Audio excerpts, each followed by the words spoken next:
I joined Facebook a little while ago, partly because my kids told me I needed to, but if I were looking at where I was a year ago today, I was supposed to be presenting here, but I was in California working a fire.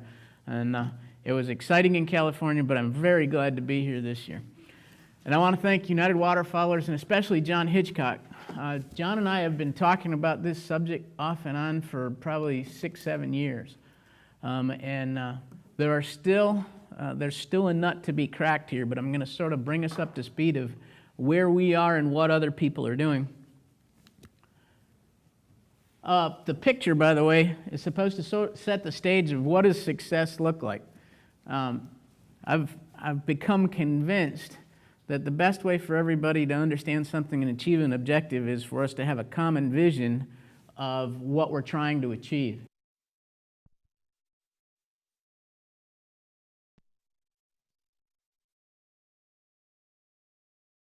An interest in the green parcels, our other public lands, and we like to show the other public lands because none of us are operating in a vacuum. And so if we're looking at who's adjacent to us and what they're doing, we're going to be more successful collectively than we are if we function independently. And that map helps me to remember that, and I hope it helps others. So we're the lead manager on a little over 420,000 acres. We're a cooperator or co-owner on about another 200,000 acres. And then we've got either flowage easements or purchased conservation easements on private lands of about 148,000 acres. And it's been really trying to build. I remember when I first came to work for the district, I walked into John Hankinson's office and he had this map on the wall. And every morning he'd take his hand up that map and go like this, because the concept was to try and build that really cool corridor from the headwaters of the St. John's to the Okefenokee Swamp, and it's pretty close to that now. So the legislature, water management districts and land management, the legislature tells us by statute that what we're supposed to do with lands is this. Lands titled to the governing board shall be managed and maintained to the extent practicable in such a way as to ensure a balance between public access, general public recreational purposes, and the restoration and protection of their natural state and condition. Okay, so if we're going to do that, first we ought to understand what that natural state and condition would be. And so here's a breakdown of that 426,000 acres of land by land type. And it's about 70% wet. And what we're really going to focus on today is sort of this wedge. Because in an ideal world, or if we came back here pre-disruption, meaning before we interrupted the fire cycle, torch, I got to start there, before we interrupted the hydrology with canals and drainage and highways and all those kinds of things, this wedge would be significantly smaller. It should be about a third of what it is, somewhere about 10% of the total of the wetlands there would be in that, and it'd be in shrub islands. It wouldn't be massive areas of shrub marsh. And so a whole lot of what we're doing right now is trying to figure out mechanisms that reduces that wedge back to what we think the natural distribution would be. So let's just talk about what happened to it and how it got there. So this is a snippet. This comes from our water resources staff studying it over time. And this is 1989. And as you see the dark, and this is our Three Forks Conservation Area. It's down in southern Brevard County. The river sort of starts here. The St. John starts here. And as you see more shading occur, that's because this shrub marsh is expanding. And by 2009, we had, if you can't figure out why those numbers don't make 6,000, it's because they're in hectares, because they work in scientific stuff, and I try and communicate in commonly understood terms. For me, that's acres. So I converted it. We have a 6,000 acre increase between 1989 and 2009. And that's just part of the lands we manage. So about 2013, we made a significant shift in our management philosophy, and we were able to start using herbicide to knock some of that back. And so since 2013, we've treated about 3,000 acres. So if you want to look at it, we've potentially recovered about half of what we lost in that 20-year period to shrub marsh.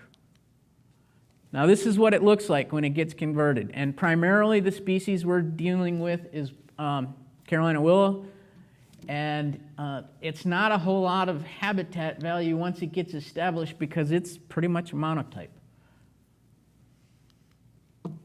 So what are some of our options? Now, naturally, I start with fire, and then we're going to talk about chopping, we're going to look at herbicide, and we will look at biomass harvesting. Fire, it's most important to get started with because it was one of the natural process controls.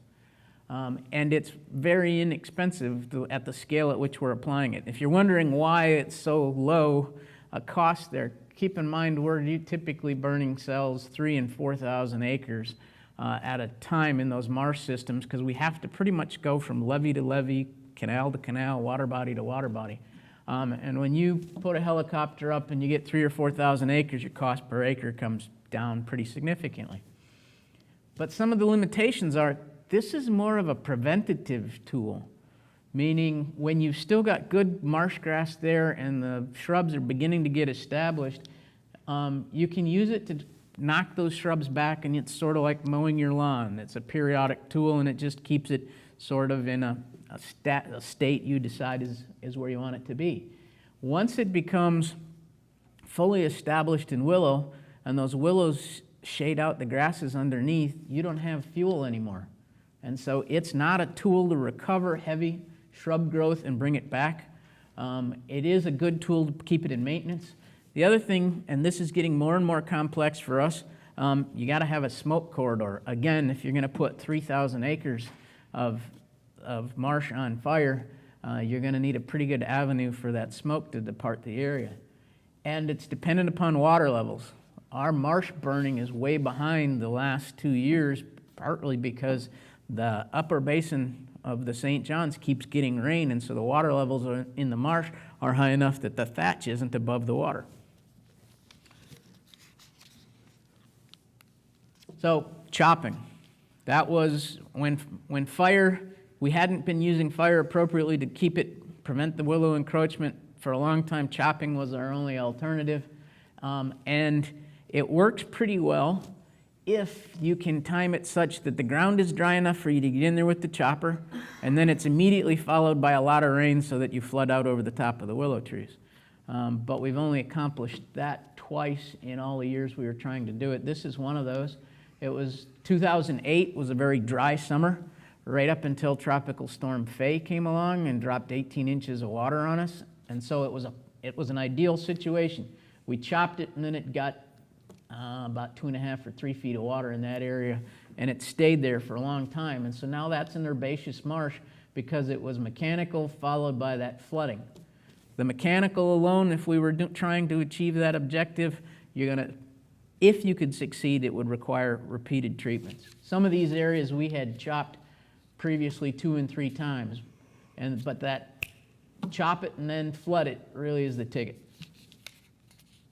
Oh, and chopping is also limited by access. By that I mean the ground's got to be dry enough for the equipment to operate, and in many cases our access is derived from the levee. And so what it goes is levee, canal, marsh. Well, you got to get the chopper and the equipment pulling it across that canal. And so we are limited in the places we can do it by both. The site's got to be dry enough, and we got to not have a canal in between us and the nearest roadway. Since about 2013, we've added herbicide to our list of opportunities. It's costing about $100 an acre.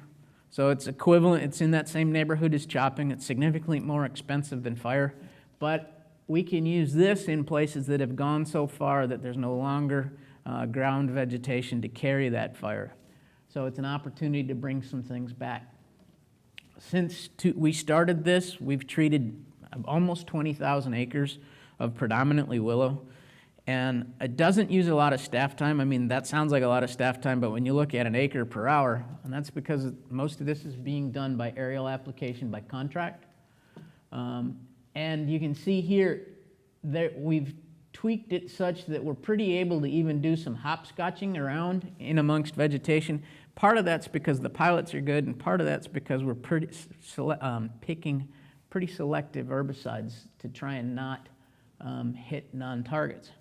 The limitations of this funding, this is pretty expensive.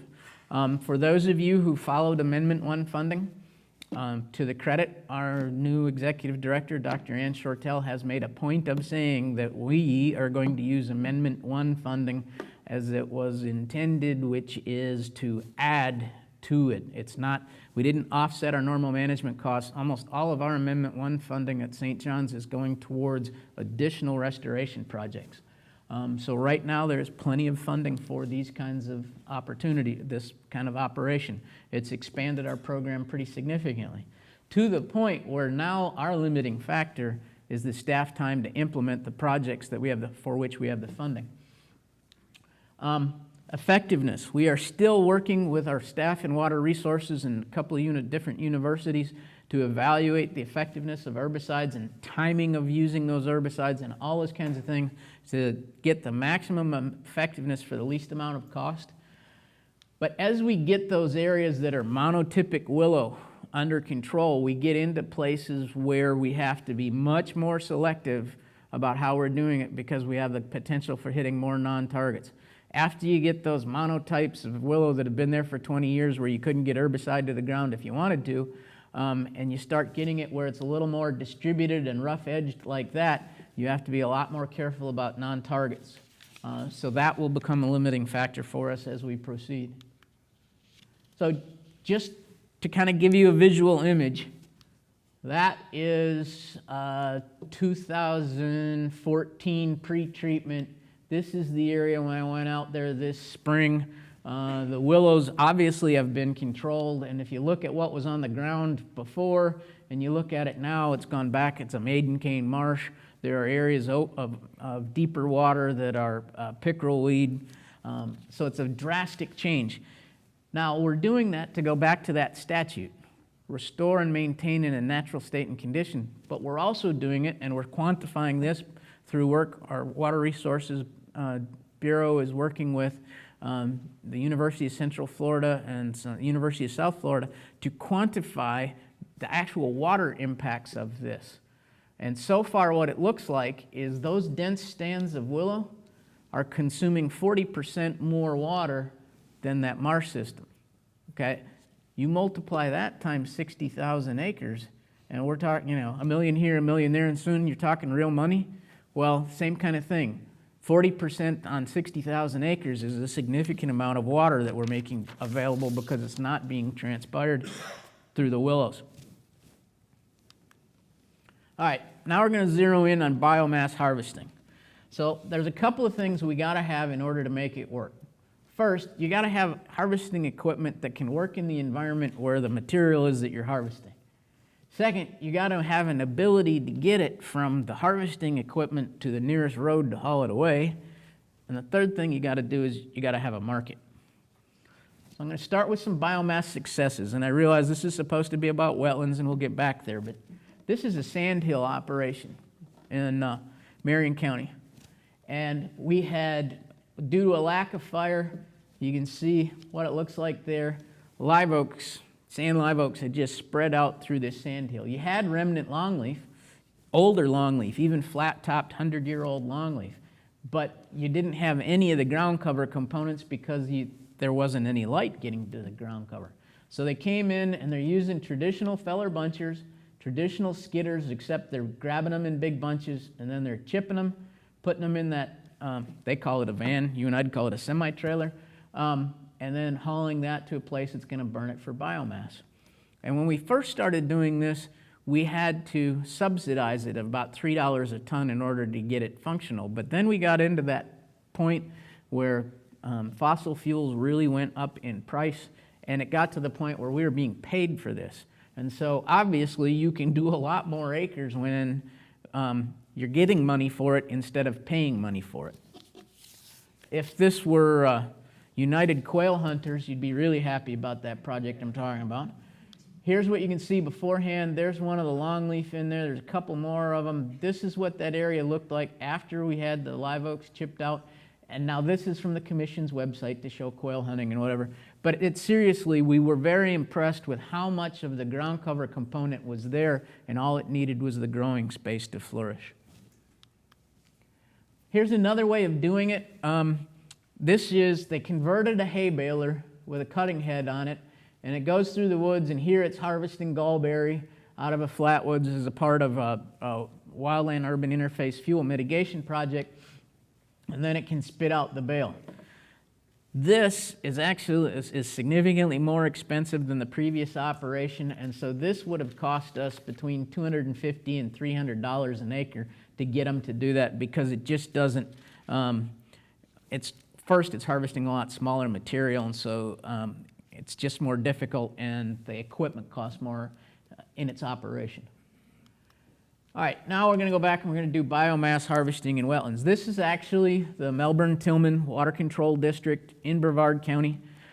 We have a project with them where we've asked them to close their control structure and to maintain, or regulate their control structure to maintain higher water levels in this canal so that we can treat some of their water on the other side where we're actually upslope. So we're trying to get the water to flow backwards. When we do that, this becomes prime hydrilla growing habitat. It formerly would dry out periodically, and that would hold the hydrilla in check. And so as a part of this, they're doing this on their own right now, but we have committed to providing them funding towards either continuing to contract or purchasing one of these. But let's look at it. So the things we need to have: conditions where the harvesting equipment can work. Well, in this case, it floats. It's in a canal. Okay, check that box. Close, easy access to dry ground for unloading. They can just pull over to the side of the canal. I mean, this is sort of like ideal situation. And some folks, the Florida Today said, well, and it's got to be cheaper because it's $350 an hour versus $1,000 an acre. Well, you're switching apples and oranges there. The other thing is, from a harvesting perspective, it's likely to require multiple treatments in a year, whereas the herbicide would pretty well cover it for a 12-month period. But the reason it might be worthwhile doing it anyway, even though it's more expensive, the nutrients are coming over here to the bank instead of breaking down into the water column. And then they can come along afterwards, let that dry out a little bit so the moisture content comes down, pick up those nutrients and take them somewhere else and get them out of the system. When you start looking at it from the perspective of getting the weed out of the canal so the canal can flow and the nutrients out of the system, this actually may be viable economically. Okay, this is when John got all excited. He goes, Steve, they're using willow for biomass. We can do this. We can restore all those marshes. So he and I started looking at it. And they are. And they're thrilled about it because willow coppices. Willow coppicing was a real nuisance for us when we were doing all that drum chopping. But they've got conditions where the harvesting equipment can work, and they got close, easy access to dry ground for unloading the material. They put it in that, and they can transfer it to semi. But what's that? Snow. The ground's frozen. That's why their equipment can work. That took a lot of wind out of our sails. Because this is the kind of equipment environment we got to work in. That's one of our marsh masters. I borrowed that from somebody else. So the challenge we have still is that we got to come up with the equipment that can operate in our environment, cut those willows off, load the willow material, whether it's chips or solids or whatever, to take it out of the system. And back in that boom in that 2011, 2012, when petroleum was really high, there were lots of people who wanted to get on this bandwagon and we signed some agreements with people to go ahead and study it. And they got excited and they started looking at different pieces. And so there are lots of people who are thinking about how it is to overcome this equipment hurdle.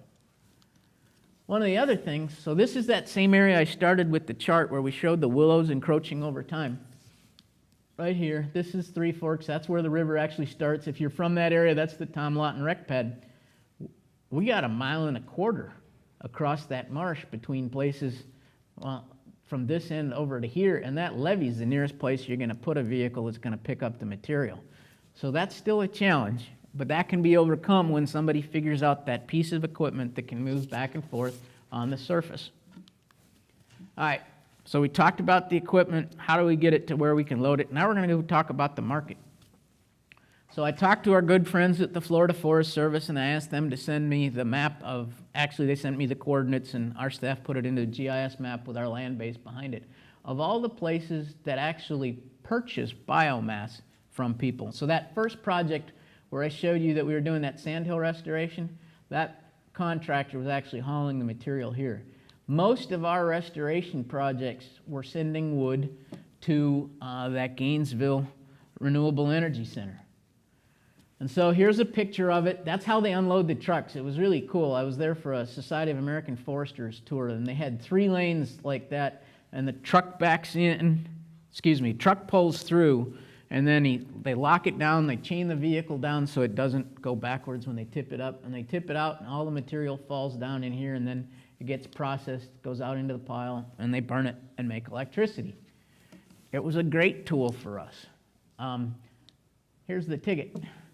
It's not currently purchasing any wood, and part of that's because they have some contractual issues, but a big part of it is right now it's not fiscally responsible to do it this way because natural gas came down.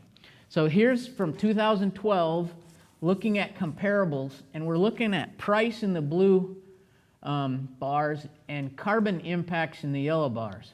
So coal, my son used to work for CSX, and he told me coal was dead, and I think he's absolutely correct. And I'm not sure how much of it was because of people's environmental concerns or how much of it was because natural gas suddenly got cheaper than coal. But at any rate, if you look at, so we should really be comparing biomass to this natural gas column. And you can see it's in 2012, it was a little bit cheaper to burn biomass to make electricity. It was significantly less of a carbon footprint. And one of the things I want to point out is this is looking at what does it take for fossil fuels to get out there. So that fossil fuel is the diesel fuel to cut the material down, chip it up, haul it to the mill. Not because the rest of the carbon they consider to be like an aquarium pump. The tree took it in, the tree puts it out, the tree takes it in, okay?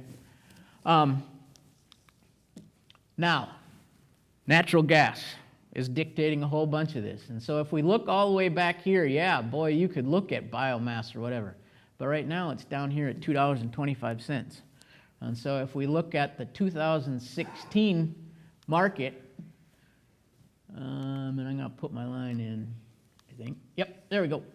So we got to compare right here. Yeah, natural gas, current technology. So we bring that line across the top. Biomass is above that cost. And so what it's going to take is at some point in time, I mean, we can all bet that that's going to go back up again. And then what we need to be is poised to go back and use this biomass fuel when the market makes it viable again. So think about, I'm hoping those people who we had entered into agreements with are still looking at it as I still got to find the equipment that is going to resolve all this. But our ability to manage marsh systems with biofuels is on hold until the market changes, until we find the right equipment, or until our ground freezes. I'm betting on the first two, not on that last one. All right, questions?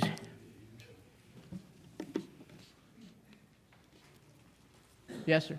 When you showed your objective of restoring willows down to herbaceous county, you said that maiden cane took over. Mm-hmm. What is your ultimate plant community target? I can't imagine it's maiden cane, but I'm just... Well, from a perspective of how do we maintain those marshes, I'm pretty convinced that marshes are a function of a three-legged milking stool.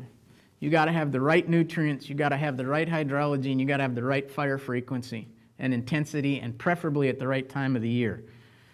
Even if you can get the frequency right, the other two are pretty tough. When we can get it back to where we have an herbaceous grass, Spartina grass, sawgrass, or even maiden cane, although maiden cane limits us to what time of year we're going to be burning it, That at least lets the natural processes take over, and then the seed bank can function and bring lots of other things back in. So our first goal is get back to some herbaceous grass that will let fire carry it. When we're planting things in places, because we did a lot of planting this year with that Amendment 1 money, we're going to a lot of spartina and a lot of sawgrass, partly because they burn with the intensity to control that competing vegetation, and they burn in the season we're supposed to be burning. Yes, sir. I know that you were, I think, actually supposed to do the willow talk last year. Yep. You said that y'all are using selective herbicides for willow management. What are y'all using? So- I know y'all are putting together data on this. You're putting together a whole not pamphlet, but. So our first herbicide efforts in the marsh system that were impacting willow weren't really directed at willow. They were directed at our lygodium problem. And so we were using Escort because that's what's labeled for lygodium. But we were seeing effects of willow on willow. And we made conscious decisions in that program that areas that were willow could be treated in the growing season. Areas that were cypress and maple heads and whatever were non-targets we could only do during that about 7-day period we had that's leaf off.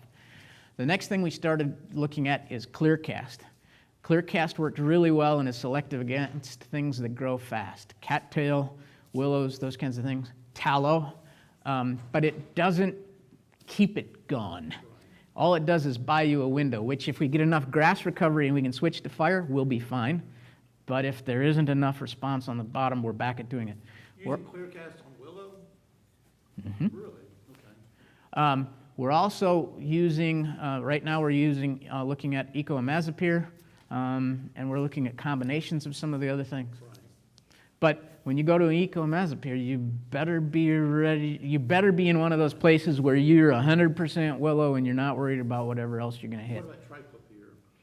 We've tried it and it doesn't seem to be working well for us. That we heard. Yep. And just a follow-up. In terms of getting rid of the biomass, if you can't haul it out, I mean, have y'all looked at just going in like with an amphibious excavator and trying to, with a cutter head and just going in and just chopping stuff down just to get rid of it, to open it up enough where you can go in and burn it, or, I mean, is burning a better option? Whenever, Once you get the grass there. whenever we can get to the point where burning will work, burning's the best option. Right. We haven't really found anything. We have a Marshmaster with a mower deck, and it's a cool tool. And frankly, if you got a choice between that and the drum chopper is better because it doesn't take horsepower away. Not that I'm advertising for them. But the mowing heads on anything that's amphibious that we found are limited to how big a stem it'll cut. And by the time you're up 4 or 5 inches, we haven't found one that's low ground pressure with the horsepower to do the job that won't tear itself apart. Okay. So we're seeing the same thing. Okay. Anyone else? One thing about mowing and drum chopping too, I never thought PhDs had much of a sense of humor, but the PhDs from Central Florida that are working on this, when they came to make the first presentation, they took a photograph of Chucky from the horror movies and said, comparing Willow to Chucky, because the real message is, don't let it get established in the first place, because once you do, it's 97% viable in seed. It coppices. Every branch you stick in the ground with the drum chopper is likely to sprout back. Okay. Thank you.